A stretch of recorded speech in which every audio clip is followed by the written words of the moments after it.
सामवेदीय तलवकार शाखा की केनोपनिषद के प्रथम मंत्र का विचार हम लोग कर रहे हैं।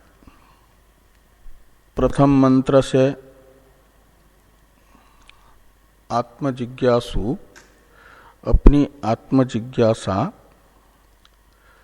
श्रोत्रिय ब्रह्मनिष्ठ आचार्य के पास जाकर के व्यक्त कर रहे हैं। जो ये जानता है कि जड़ की प्रवृत्ति चेतन से प्रेरित ही होती है,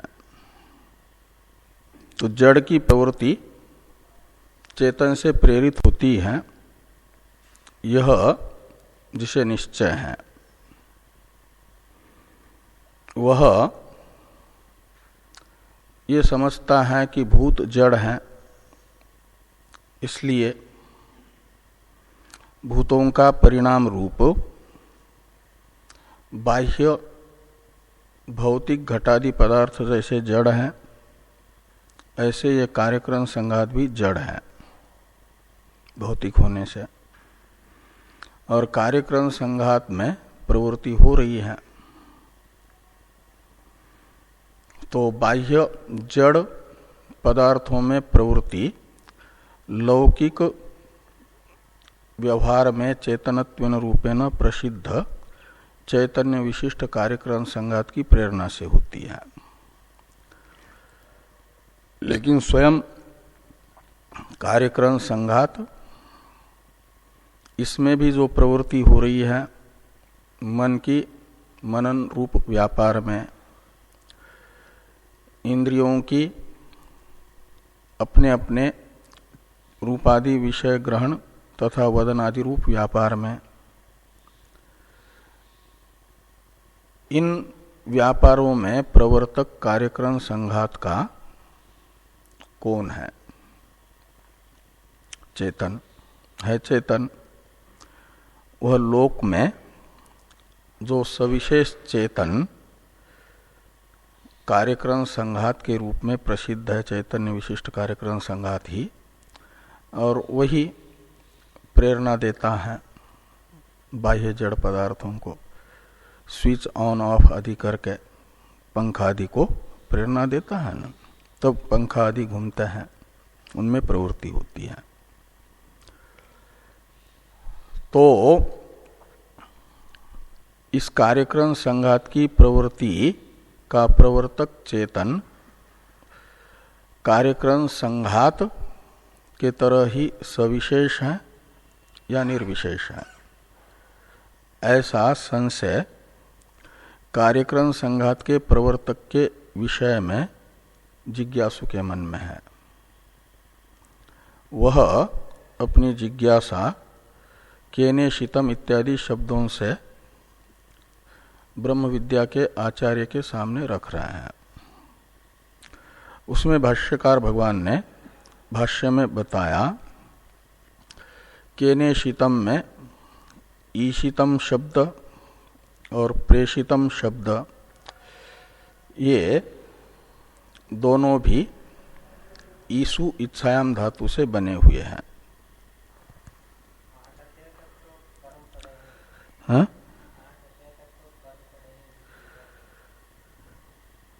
क्या? हाँ,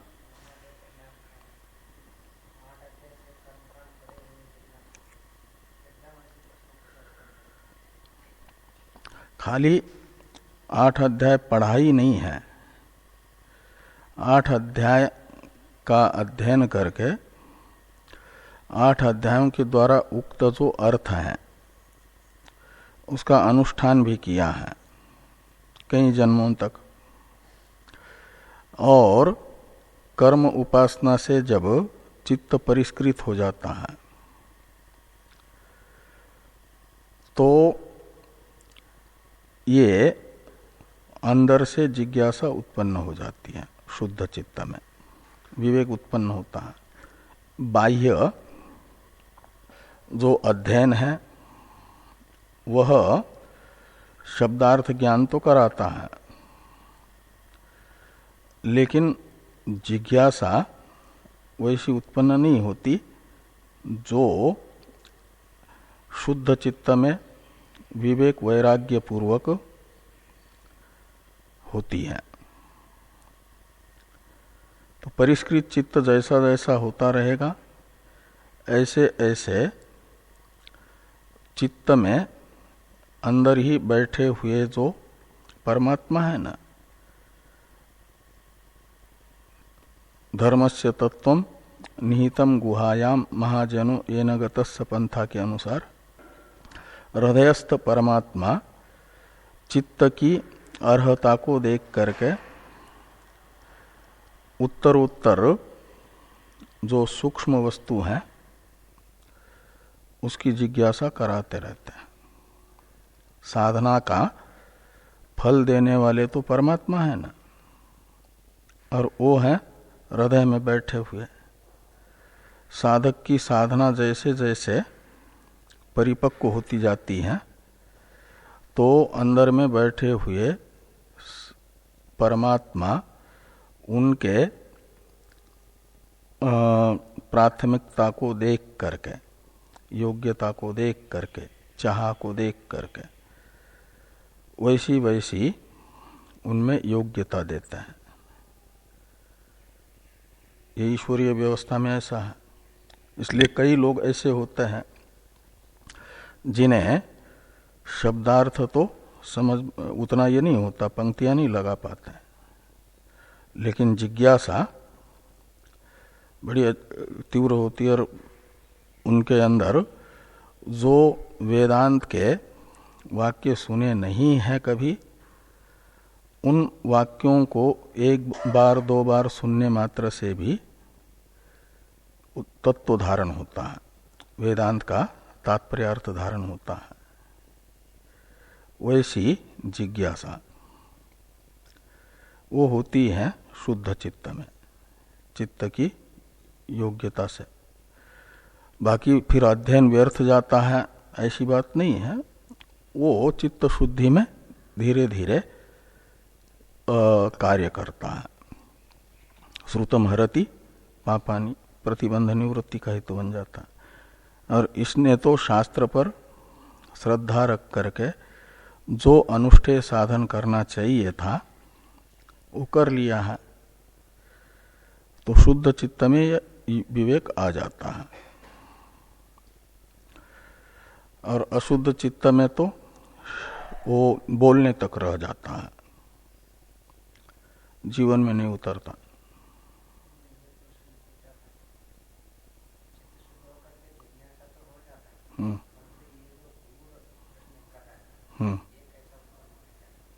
हाँ, तो जब जिस विषय की इच्छा होगी उस विषय का प्रश्न व्यक्ति अपने अपने शब्दों में रख सकता है।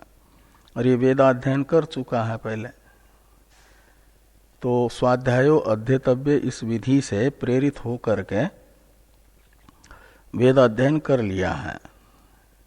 और वेद अध्ययन करने से उसने सब पढ़ा था। वेद अध्ययन में तो पढ़ते समय गुरु के पास उच्चारण करते समय, उच्चारण सीखते समय तो कर्मकांड के मंत्रों का भी और ज्ञान कांड के मंत्रों का भी समान रूप से उच्चारण सिखाया जाता है। लेकिन जो मंत्र सीखे हैं उनका अर्थ ज्ञान या अर्थ को जानने की इच्छा सबको नहीं होती है। जो वेदाध्ययन करते हैं उन विद्यार्थियों में से जिनका चित्त शुद्ध है उनको जिज्ञासा होती है, और किसी किसी के चित्त में वो मंत्र का विचार करने से अर्थ प्रकट हो जाता है, ऐसा हो जाता है। इसलिए कहा ना कि यस्य देवे परा भक्तिर यथा देवे तथा गुरु तस्येते कथिता ह्यर्था प्रकाशन्ते महात्मनः। तो शास्त्र, गुरु और ईश्वर के प्रति श्रद्धा रख करके जो अपनी योग्यता का साधन है वह कर लेता है, तो उत्तरोत्तर सूक्ष्म अर्थ विषयक चित्त में जिज्ञासा होती है। जिज्ञासा होने के बाद हम जिसको जानना चाहते हैं उनको अपने शब्दों में रखते हैं। बाकी वो व्याकरण आदि पढ़ा हुआ है, इसलिए संस्कृतज्ञ है, तो इन शब्दों से अपनी जिज्ञासा रख सकता है। ये हो जाता है ना।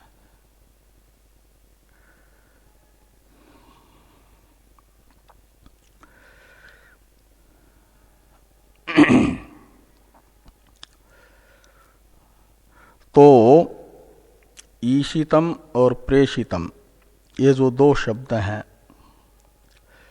इन दो शब्दों का प्रयोग करने से भाष्यकार भगवान ने बताया कि ये केवल प्रेषितम शब्द का प्रयोग करने पर जो दो आकांक्षाएं हो रही थी, वो दो आकांक्षाएं नहीं रहती ईशितम शब्द का प्रयोग करने पर। तत्र प्रेषितम इत्येव उक्ते प्रेषयित्री विशेषण इत्यादि से ये बताया था ना कि केन मनः प्रेषितम पतति, इतना मात्र ये करेंगे, ईशितम पद का प्रयोग नहीं करेंगे। तो ये आकांक्षा होगी कि किस प्रेरिता विशेष से और किस प्रकार की प्रेरणा विशेष से प्रेरित होकर के मन अपना व्यापार करता है। ऐसी दो आकांक्षा होगी। प्रेषण विषयक भी आकांक्षा होगी, प्रेषयिता विशेष विषयक भी आकांक्षा होगी ईशितम पद का प्रयोग न करने पर। और यदि इसीलिए क्या किया कि ईशितम पद का प्रयोग किया है। ईशितम इति तु विशेषणे सति तद उभयम निवर्तते, यहाँ तक की चर्चा हम लोग कर चुके हैं ना कि ईशितम पद का यदि प्रयोग करते हैं तो दोनों निवृत्त होती है। दोनों निवृत्त होती है का मतलब दो, ये उभयम शब्द का अर्थ होता है दो का समूह। एक न्याय होता है एक सत्वेपि द्वयम नास्ति।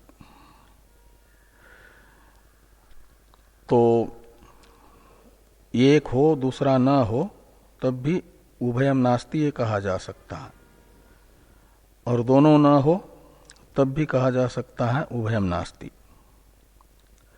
तो ईशितम शब्द का प्रयोग करने से उभयम निवर्तते का अर्थ दोनों आकांक्षाएं निवृत्त होती है का मतलब एक भी आकांक्षा नहीं रहती, ऐसा नहीं। आकांक्षा ही नहीं रहेगी तो प्रश्न कैसे होगा फिर। इसलिए दो आकांक्षाएं नहीं रहेगी, एक ही रहेगी।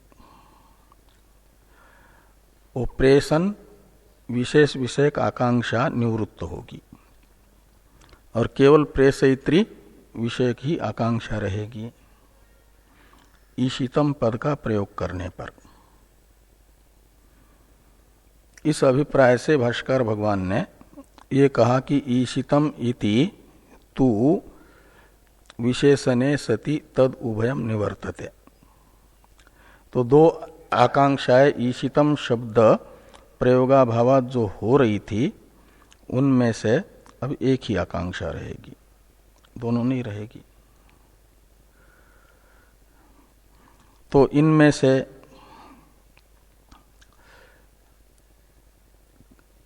ईशितम पद का प्रयोग करने से जो एक ही आकांक्षा रही और प्रेषण विशेष विषयक आकांक्षा निवृत्त हुई, ये कह रहे हैं। तो दोनों का मिलकर के अर्थ क्या होगा फिर? तो उस अवस्था में अर्थ ये निकलेगा कि कस्य इच्छा मात्रेण इत्यादि भाष्य से बताया जा रहा है कि कस्य इच्छा मात्रेण प्रेषितम इति अर्थ विशेष निर्धारणात्।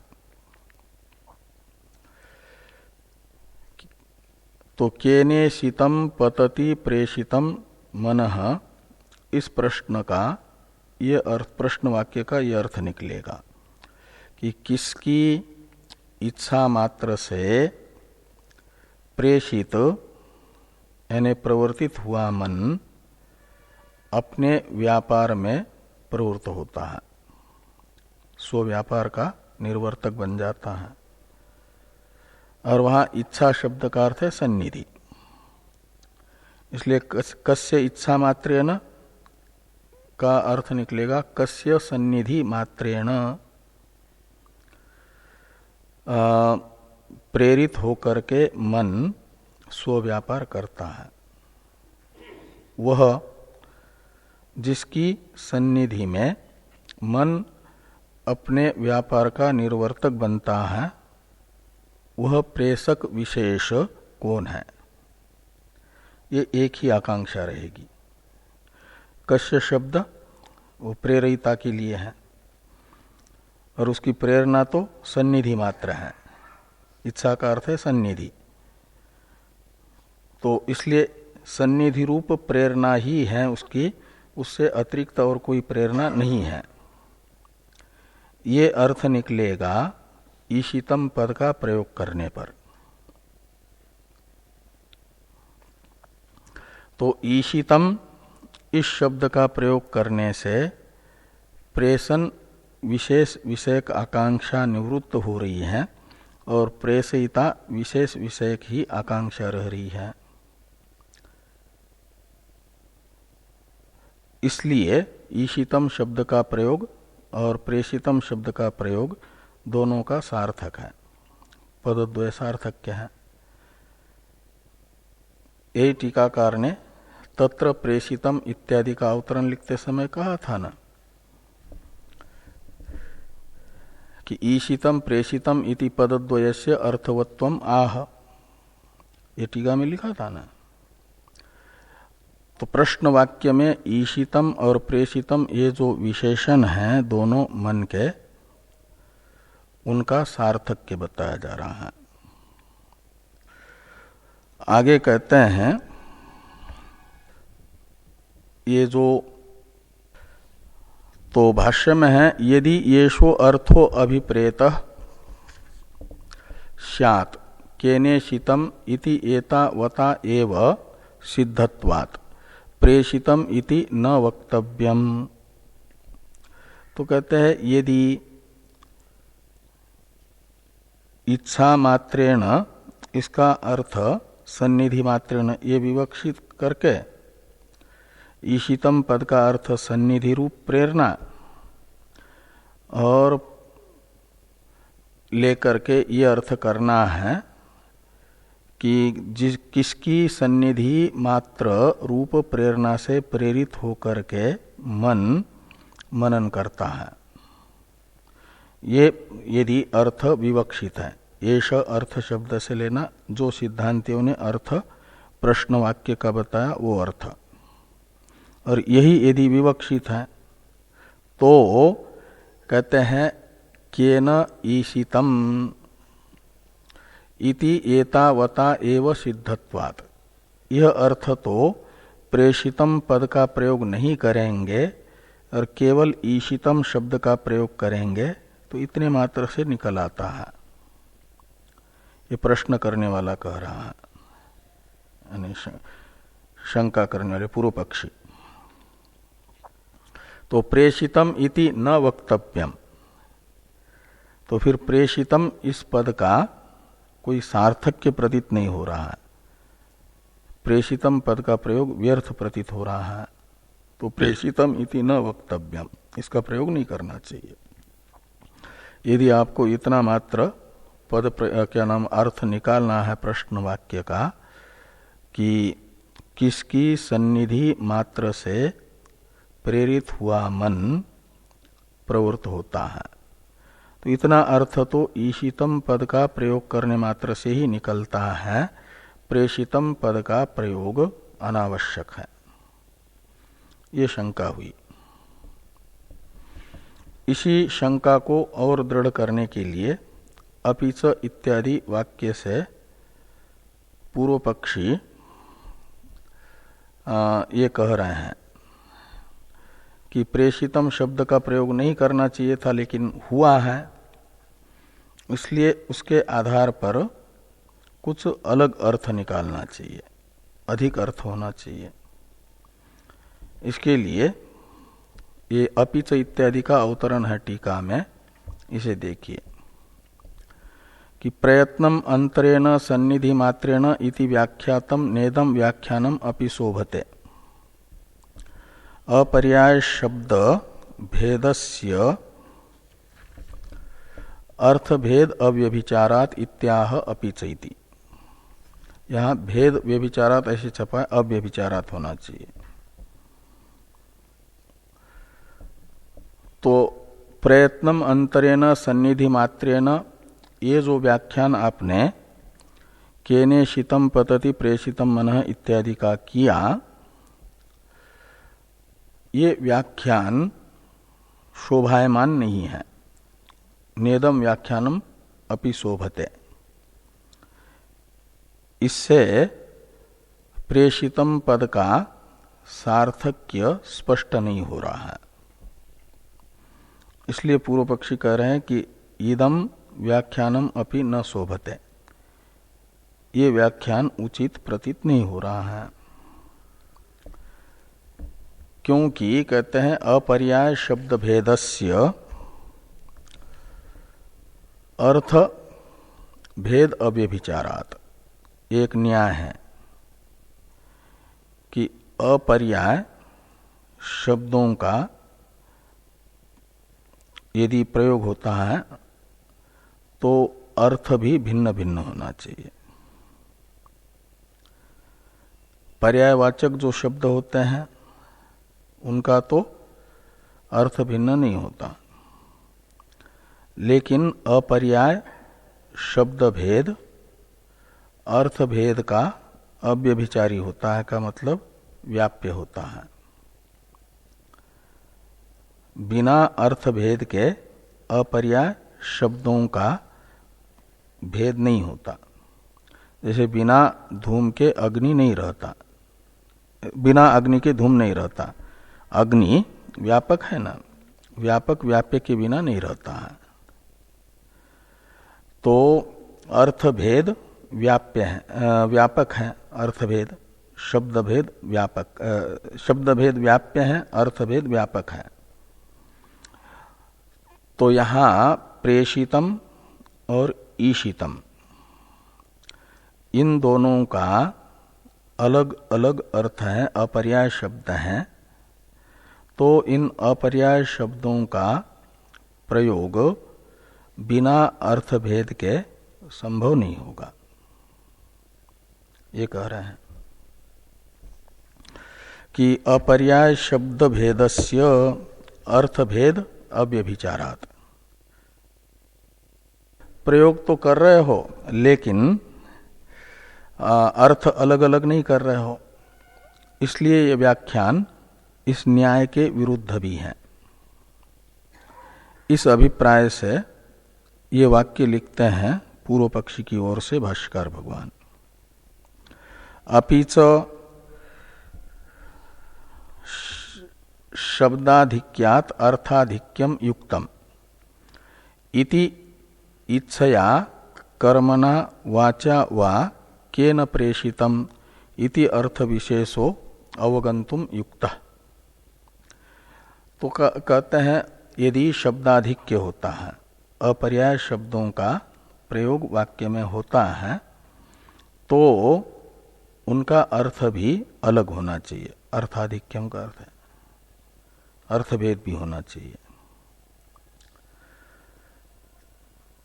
तो शब्दाधिक्यात अर्थाधिक्यम युक्तम, ये उचित है, ये न्याय है। इसलिए ईशितम शब्द का तो अर्थ किया जाए इच्छा रूप प्रेरणा से प्रेरित होकर के, और प्रेषितम शब्द का अर्थ किया जाए इच्छा से अतिरिक्त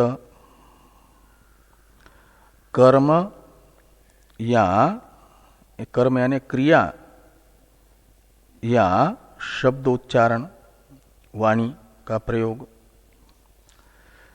रूप प्रेरणा से, बोल करके या क्रिया करके क्रिया रूप प्रेरणा वदनादि रूप प्रेरणा, अन्य प्रेरणा इच्छा से अतिरिक्त, और उससे प्रेरित होकर के मन प्रवृत्त होता है। ऐसा प्रेषितम शब्द का अर्थ किया जाए।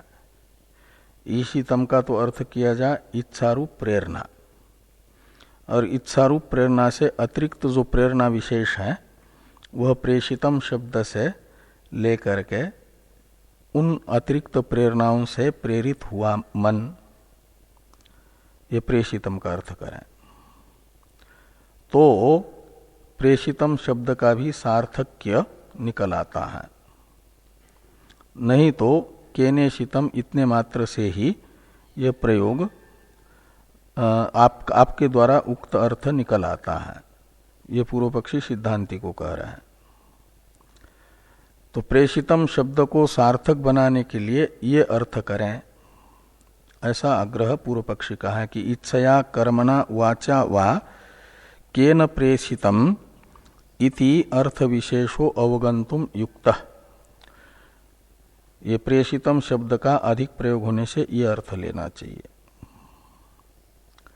ऐसा यदि पूर्व पक्षी कहना चाहेंगे तो इसका निराकरण न प्रश्न सामर्थ्यात इत्यादि से आ रहा है।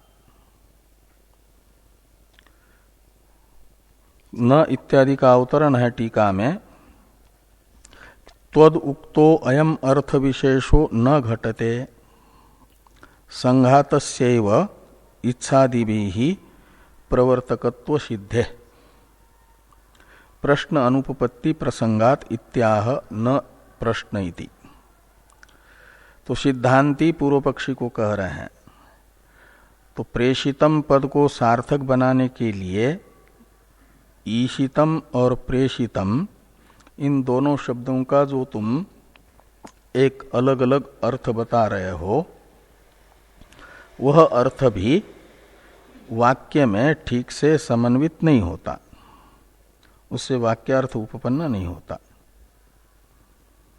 त्वद उक्तो अयम अर्थ विशेषो न घटते, त्वद उक्त में त्वद शब्द से पूर्व पक्षी को सिद्धांति कह रहे हैं कि तुम्हारे द्वारा बताया गया जो अर्थ है ईशितम का इच्छारूप प्रेरणा से प्रेरित होकर के और प्रेषितम का क्रिया या वदनादि रूप प्रेरणा से प्रेरित होकर के, ये जो अर्थ करना चाहते हो ये अर्थ घटित नहीं होता, न घटते यानी वाक्यार्थ में समन्वित नहीं होता, ठीक से वाक्यार्थ इससे निकल नहीं आता।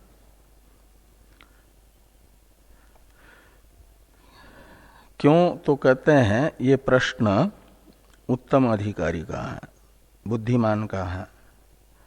तो बुद्धिमान के प्रश्न की उपपत्ति के लिए ये समझना चाहिए कि इस प्रश्न से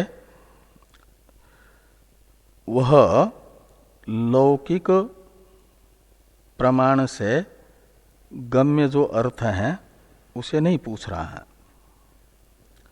लौकिक प्रत्यक्षादि प्रमाणों से अज्ञात अर्थ विशेष को जानना चाहता है। ये अर्थ निकालना है, उसे प्रत्यक्षादि प्रमाण से अवगत होने वाले अर्थ विशेष की जिज्ञासा नहीं है, अपितु प्रत्यक्षादि लौकिक प्रमाण जिसे नहीं बता सकते हैं उस अर्थ की जिज्ञासा उसके मन में है, और वो जिज्ञासा लेकर के श्रोत्रिय ब्रह्मनिष्ठ आचार्य के पास आया है। ये अर्थ निकालना है उसकी वेदैक गोचर जो ब्रह्म है तद विषयक जिज्ञासा, ये प्रश्न वाक्य का अर्थ है। और ये अर्थ जिससे उत्पन्न होगा वह अर्थ इन पदों का निकालना है। उस दृष्टि से यदि ईशितम का अर्थ इच्छारूप प्रेरणा से प्रेरित हुआ ये करेंगे, प्रेषितम का अर्थ इच्छा रूप प्रेरणा से अतिरिक्त जो प्रेरणा विशेष है क्रिया या वदनादि रूप, उससे प्रेरित हुआ, ये अर्थ करेंगे। और केन शब्द से लेंगे प्रेषयिता को, तो प्रेषयिता का व्यापार होता है प्रेरणा, प्रेरक का। तो प्रेरक का व्यापार माना जाएगा प्रेरणा या तो इच्छा रूप या तो क्रिया और वदनादि व्यापार रूप। तो ये जो इच्छा रूप प्रेरणा और क्रिया रूप प्रेरणा, वदनादि रूप प्रेरणा, ये सारी प्रेरणाएं तो होती हैं लौकिक प्रेरिता में ही, और वो फिर जिज्ञासा मानी जाएगी इच्छादि प्रेरणा रूप व्यापार जिस प्रेरक का है उस प्रेरक विषयक।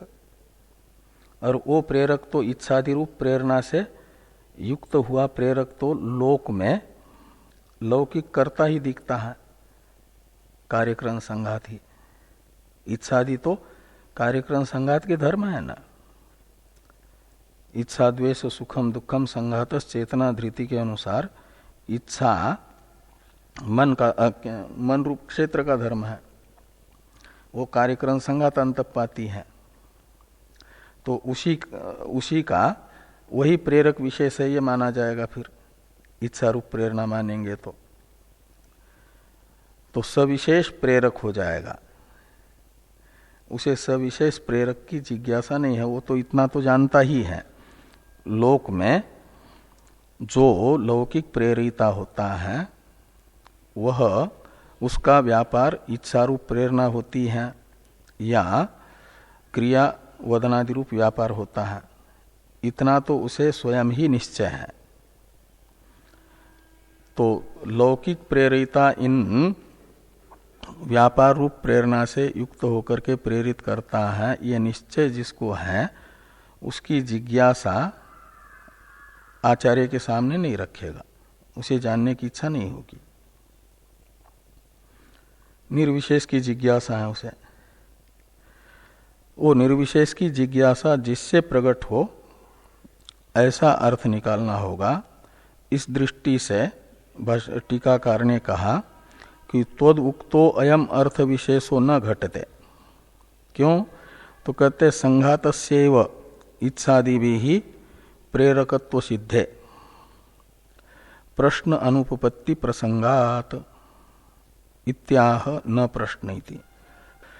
तो इच्छादि रूप प्रेरणा से, इच्छादि में आदि शब्द से प्रेषितम शब्द से जो प्रेरणा ली जा रही थी कर्म और वदन रूप, उसे लेना। तो इच्छा और वदनादि रूप प्रेरणाएं तो कार्यक्रम संघात रूप प्रवर्तक का ही वो व्यापार है। इन सब प्रेरणाओं से युक्त हुआ तो कार्यक्रम संघात ही प्रवर्तक बनता है।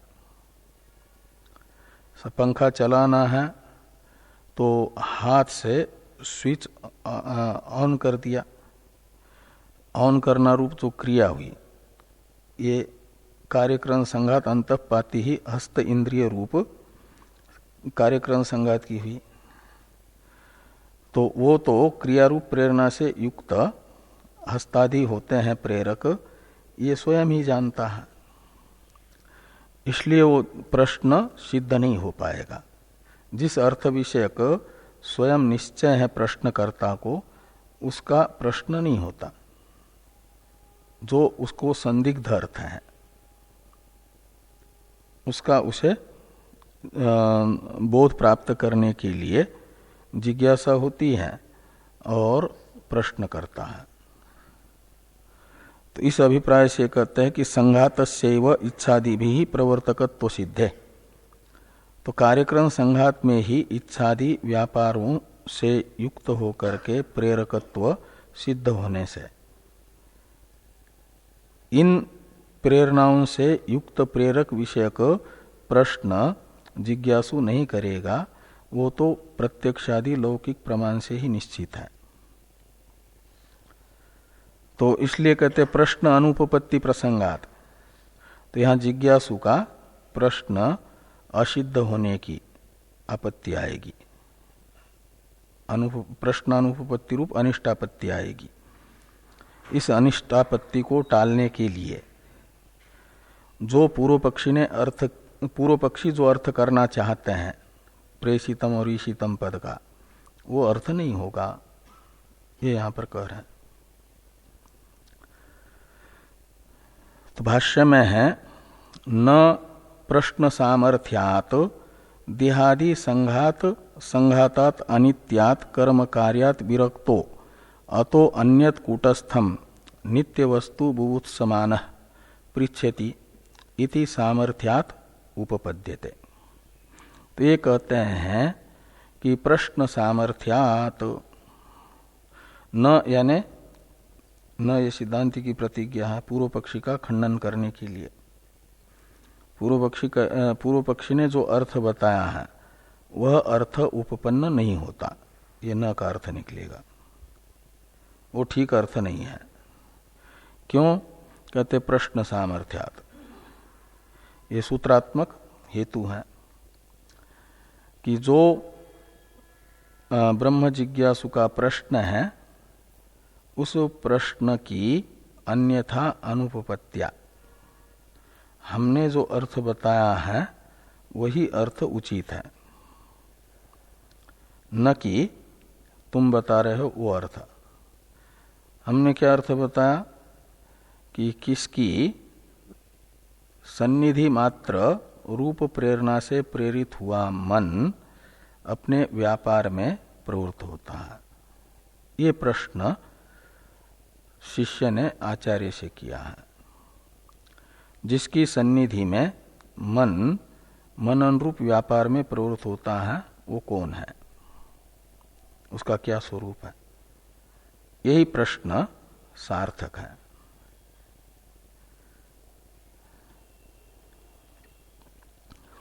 इसी को स्पष्ट कर रहे हैं।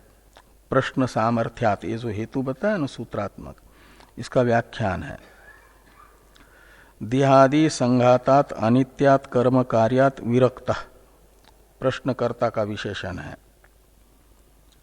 कि ये जो देहादि संघात है, देह यानी स्थूल शरीर और आदि शब्द से करण यानी सूक्ष्म शरीर को लेना, तो ये जो सूक्ष्म शरीर और स्थूल शरीर का समूह है जिसे कार्यकरण संघात कहते हैं, और ये कैसा है? तो अनित्य है। जातस्य ध्रुव मृत्यु ध्रुवम जन्म मृतस्य च के अनुसार अनित्य है। और ये कर्म का फल है कार्यकरण संघात। जो 84 लाख प्रकार के शरीर हैं वो तो कर्म फल भोगने के लिए कर्म फल के रूप में प्राप्त होता है ना, भोगायतन के रूप में, इसलिए उन्हें कहा जा रहा है कर्म कार्य, कर्म का फल। तो अनित्य जो 84 लाख प्रकार के कार्यक्रम संघात हैं कर्म के फल, उनसे तो यह विरक्त है। इसलिए कहते हैं अतो अन्यत कूटस्थम नित्य वस्तु बुभुत्समानः। तो जिनके प्रति वैराग्य है उनको जानने की उसे इच्छा नहीं है, उसे प्राप्त करने की भी इच्छा नहीं है। इसलिए अतो अन्यत, अतः यानी कार्यकरण संघातात, अन्यत यानी भिन्नम, जो कर्म फल से भिन्न है अनित्य से नित्य वस्तु, वो है कूटस्थम, निर्विकार साक्षी कूटस्थ, और वो नित्य है। न वर्धते कर्मणा नो कनियान इत्यादि श्रुति उसे कर्मफल से विलक्षण वस्तु बता रही है। उसे बुभुत्समान जानना चाहता है। कर्मफल से विरक्त जो होता है उसे ब्रह्म जिज्ञासा होती है करके पहले कहा था ना संबंध भाषा में। वही यहाँ पर बताया जा रहा है। तो केनेशितम इत्यादि वाक्य से प्रश्न करने वाला प्रश्नकर्ता कर्म फल से विरक्त है और नित्य वस्तु को जानना चाहता है। जिसको जानना चाहता है तद विषयक प्रश्न करेगा वो। तो कार्यकरण संघात तो कर्म फल है, उसे तो वो जानना नहीं चाहता। जानना चाहता है कार्यकरण संघात से अतिरिक्त नित्य वस्तु को। तो फिर नित्य वस्तु विषयक प्रश्न होगा ना, जिसको जानना चाहता है तद विषयक प्रश्न होगा। और पूर्व पक्षी ने यह कहा कि ईशितम शब्द का अर्थ करो इच्छा मात्र से, इच्छा रूप प्रेरणा से, और प्रेषितम का अर्थ कर लो इच्छा से अतिरिक्त क्रिया या वदनादि व्यापार रूप प्रेरणा से प्रेरित हुआ मन अपने व्यापार में प्रवृत्त होता है। तो जिसकी इच्छा रूप व्यापार से या जिसके इच्छा से अतिरिक्त व्यापार से मन प्रेरित होता है वह कौन है, ये पूर्व पक्षी के अनुसार अर्थ निकलेगा प्रश्न वाक्य का। और जिज्ञास्य होगा इच्छादि रूप प्रेरणा वाला प्रेरक। तो इच्छादि रूप प्रेरणाएं तो कार्यकरण संघात की होती है, इसलिए कार्यकरण संघात रूप जो प्रेरक है तद विषयक प्रश्न कर रहा है, ये अर्थ निकलेगा। और उससे तो विरक्त है वो कार्यकरण संघात से। तो जिससे विरक्त है तद विषयक प्रश्न, ये अर्थ निकलेगा पूर्व पक्षी के व्याख्यान में। और उस जिज्ञास्य है उसका नित्य वस्तु विषयक प्रश्न नहीं आएगा। इसलिए पूर्व पक्षी के द्वारा उक्त जो अर्थ है वह गलत है, ये कहा जा रहा है प्रश्न सामर्थ्य। नहीं तो प्रश्न ही ठीक नहीं होगा ना। तो प्रश्न सामर्थ्यादि का संघातात अनित्यात कर्म कार्यात विरक्तो अतो अन्यत कूटस्थम नित्य वस्तु भूत समान पृच्छति इति सामर्थ्यात। तो इस प्रकार का ये प्रश्नकर्ता का जो प्रश्न है ब्रह्म विषयक नित्य वस्तु विषयक, वो नित्य वस्तु विषयक प्रश्न है। ये अर्थ जिससे सिद्ध होगा ऐसा प्रेषितम और ईशितम पद का अर्थ करना पड़ेगा। वो अर्थ निकल सकता है जो हमने अर्थ बताया, ऐसा अर्थ करते हैं तब ये नित्य वस्तु विषयक प्रश्न बन जाता है। तो जिसकी सन्निधि मात्र रूप प्रेरणा से प्रेरित हुआ मन अपने मनन रूप व्यापार में प्रवृत्त होता है, वह कौन है, ऐसा प्रश्न होगा ना। वो नित्य वस्तु विषयक होगा, कूटस्थ विषयक होगा।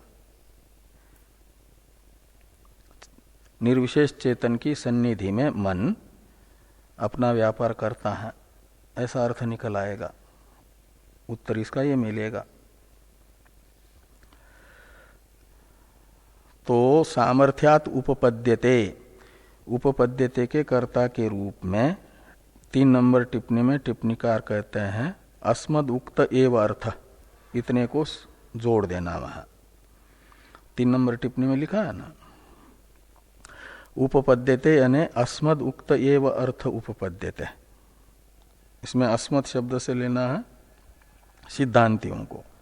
तो सिद्धांति कह रहे हैं हमने जो अर्थ बताया है वही अर्थ उपपन्न होता है, सिद्ध होता है प्रश्न के सामर्थ्य से। यानी ये अर्थ प्रश्न वाक्य का निकालते हैं तो उचित प्रश्न होता है।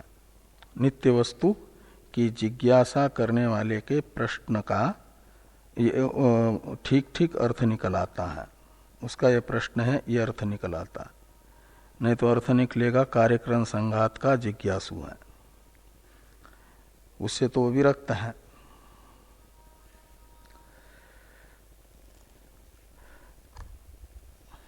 इतरथा इत्यादि से ही बताया जा रहा है। तो इतरथा इच्छा वाक् कर्म भीर देहादि संघातस्य प्रेरयितृत्वं प्रसिद्धम इति प्रश्नो अनर्थक एव स्यात्। तो इतरथा का अर्थ है जो सिद्धांती अर्थ बताना चाहते हैं वो अर्थ न मान करके, ईशितम प्रेषितम शब्द का अर्थ पूर्व पक्षी जो बताना चाह रहे हैं वो लेने पर ये इतरथा शब्द का अर्थ निकलेगा।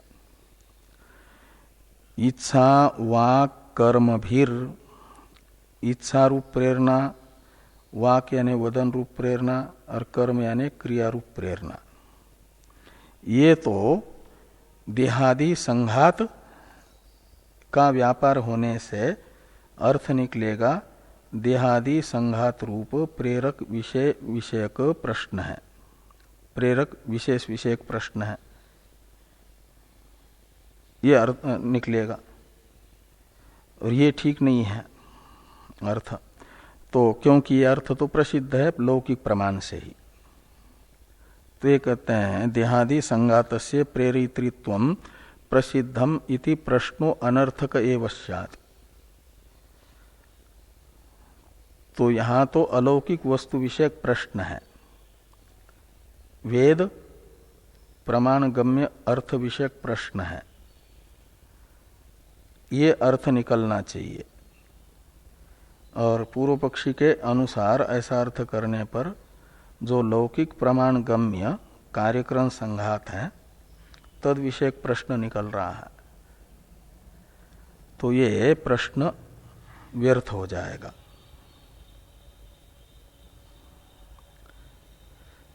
एवं अपि प्रेषित शब्दस्य अर्थो न प्रदर्शित एव इत्यादि से पूर्व पक्षी का प्रश्न है।